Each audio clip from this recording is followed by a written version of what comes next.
Olá, bom dia, boa tarde, boa noite a todos. O meu nome é Fátima Gameiro, sou do Instituto de Serviço Social da Universidade Lusófona, Centro Universitário de Lisboa, em Portugal. Minha colega Paula Ferreira, Olá, também boa tarde a todos. do Sou colega Instituto de também Serviço Social. no Instituto de Serviço Social.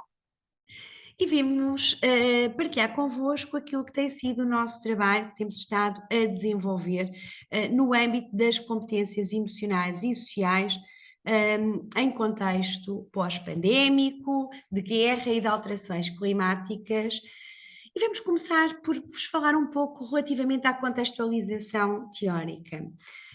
As competências emocionais e sociais efetivamente vão se traduzir num domínio multidimensional e holístico que incorpora sentimentos, a personalidade, os valores e os comportamentos e podem ser definidas como a capacidade para compreender, gerir e expressar questões emocionais e sociais de modo a alcançar uma gestão bem-sucedida do cotidiano.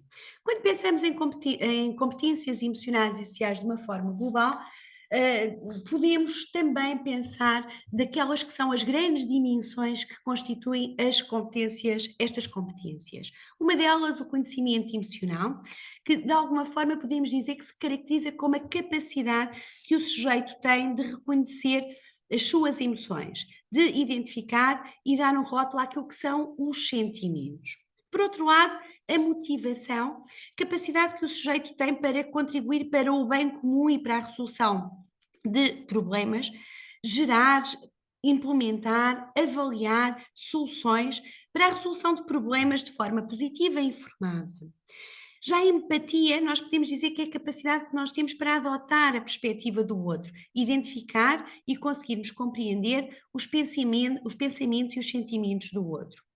A tomada de decisão, a capacidade do sujeito para analisar situações, perceber com precisão quando uma decisão deve ser tomada, avaliando os fatores que podem influenciar essa mesma decisão e podem influenciar a resposta. Já as habilidades sociais estão relacionadas com as capacidades do sujeito, quer sejam elas verbais ou não verbais, para conseguir expressar e promover trocas que sejam positivas e que sejam eficazes com os outros, por forma a construírem relações saudáveis e gratificantes. Então, estas competências permitem ao indivíduo compreender e gerir emoções e interações sociais e, por sua vez, diminuir comportamentos de risco e, consequentemente, promover a saúde e o bem-estar pessoal. Tendo em consideração então esta contextualização teórica e o atual contexto mundial, onde a pandemia, estando agora nós em pós-pandemia ou ainda em pandemia, a guerra e as alterações climáticas são efetivamente uma realidade. E para isso foi definido ou definimos como objetivo conhecer a percepção global de competências emocionais e sociais de uma amostra de indivíduos portugueses e as suas dimensões, ou seja, ao nível do conhecimento emocional, da empatia, da motivação, da tomada de decisão e das habilidades sociais. Pretendemos também analisar o papel das características sociodemográficas junto das competências emocionais e sociais. Como metodologia, nós começámos por dar a conhecer aos indivíduos o estudo através de redes sociais, através do WhatsApp, do Facebook, do LinkedIn, e aplicámos o questionário via plataforma Google Forms, constituído primeiramente com uma caracterização sociodemográfica e depois com a versão portuguesa da escala de competências sociais e emocionais. Esta escala é constituída por 16 itens e que é avaliada numa pontuação de 1 a 5, que vai de discordo completamente até ao concordo plenamente. Esta escala permite-nos avaliar as diversas dimensões, tais como o conhecimento emocional, a motivação, a empatia, as habilidades sociais, a tomada de decisão e permite-nos também ter aqui uma percepção global das competências emocionais e sociais dos indivíduos. Quando estudamos a fiabilidade dos dados, verificamos que tínhamos uma boa consistência interna com um alfa de 0,898, portanto, um alfa que de alguma forma se demonstra com consistência. A amostra que os estudantes os sujeitos, perdão, que participaram na nossa amostra foram 429 indivíduos, sendo que destes 75,1 do sexo feminino, 4,2% eram adolescentes, 33,6 jovens adultos, 53,8 adultos e 8,4 adultos maiores.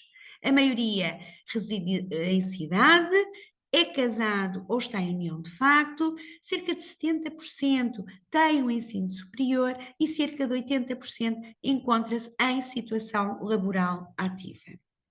Como principais resultados, podemos verificar que a percepção da nossa amostra das suas competências emocionais e sociais é mediana, ou seja, com uma média de 3,91, sendo mais elevada no que respeita às habilidades sociais, com 4,08, seguidas do conhecimento emocional, com 4,04, tomada de decisão, 3,91, motivação, 3,83 e a mais reduzida de todas foi no domínio da empatia, com 3,71.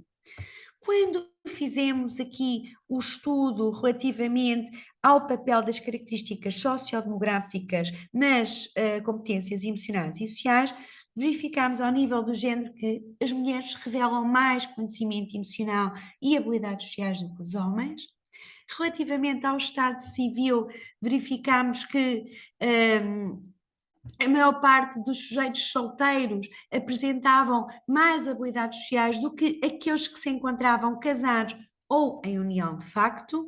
Ao nível das habilitações literárias, verificamos que se encontraram diferenças estatisticamente significativas ao nível das competências emocionais e sociais de uma forma global, revelando que os indivíduos com habilitações mais baixas possuíam mais fragilidades ao nível do conhecimento emocional, das habilidades sociais e da tomada de decisão do que os sujeitos com habilitação superior e habilitação secundária.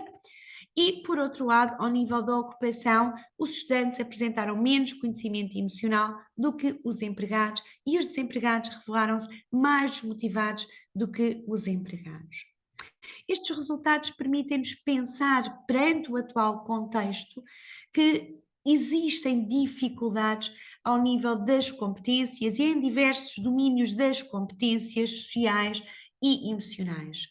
Sendo que a empatia foi aquela que registrou os valores mais baixos, o que nos leva a pensar que isto pode representar uma fragilidade destes indivíduos naquilo que é a compreensão dos seus sentimentos e dos pensamentos dos outros, por inerência, e que pode trazer repercussões a médio e longo prazo de um elevado risco para o próprio sujeito e, por inerência, ao nível daquilo que é a sua posição na sociedade e na dinâmica societária. Concluímos então que existe uma necessidade de promover resiliência ao nível da promoção promovendo estas competências emocionais e sociais, principalmente junto dos indivíduos que possuem um ensino básico, porque percebemos que apresentam menos competências a nível global, menores níveis de motivação, conhecimento emocional mais reduzido e mais dificuldades na tomada de decisão, de trabalhar com os homens e com os estudantes, porque estes revelam que o seu conhecimento emocional é frágil e, por outro lado, também desenvolver aqui estratégias junto dos indivíduos que estão desempregados, que apresentam menores níveis de motivação comparados com os restantes indivíduos que constituíram a amostra. Agradecemos muito o vosso tempo, estamos disponíveis para qualquer questão. Paula? É isso mesmo, ficamos disponíveis para qualquer questão que nos queiram fazer chegar, e muito obrigada pela vossa atenção. Muito obrigada.